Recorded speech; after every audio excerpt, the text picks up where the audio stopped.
do it again. Take 524.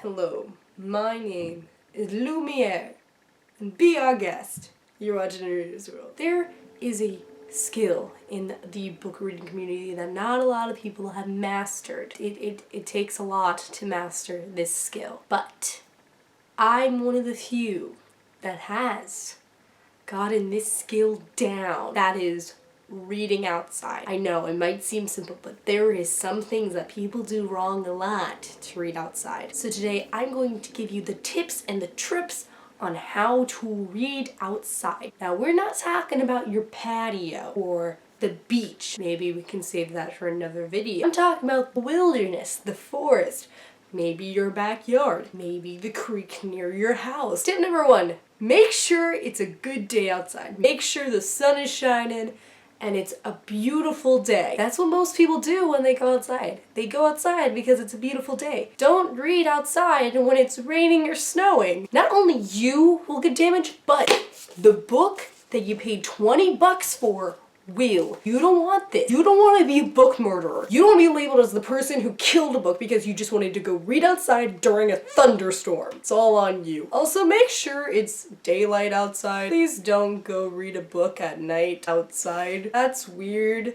Unless you're a vampire. Tip number 2, bug spray is your ally. Forget about your best friend. Bug spray is your new best friend. Heck, yesterday I went outside to read and I forgot about bug spray and I was attacked. Today, I sprayed bug spray everywhere. There was like a force field surrounding me. Tip number 3, make sure to bring the book, but not the dust jacket. I know that might seem really, really weird.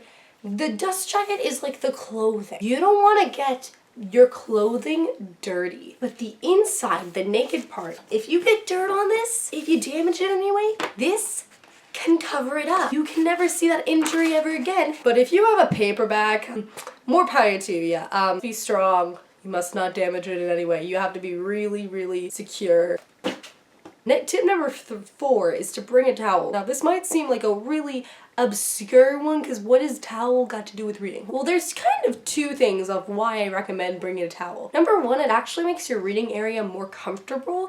If you lay a towel on the grass, there's no dirt on you and there's gonna be no bugs that you're sitting on. You are just laying there, you claimed your area. And the second reason why you should bring a towel is if you're gonna do something or you're going off to get something, you don't have to put your book on the ground, bare ground. You can just put it on the towel. It will be safe and it will be clean. Keep your book safe and sound on the towel. It works out great. Number 5 that I recommend, you don't have to do this, but for me personally, please bring your phone or your music playlist or whatever to the wilderness. I love listening to music when reading. It doesn't really annoy me. Not only are you just alone and it's quiet, it's just like you and your book and the music. It can be a whole musical. Final tip, bring a book that you aren't so protective of. If you're bringing your first edition of Harry Potter to the woods, I don't recommend that. You have to like think ahead that it's gonna get ruined. If you take all these tips into account, it probably won't get ruined, but please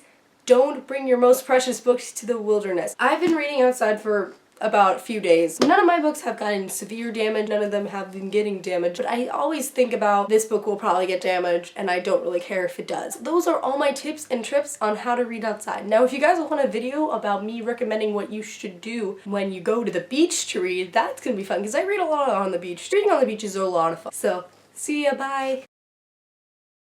Hey Siri, what is the definition of a towel?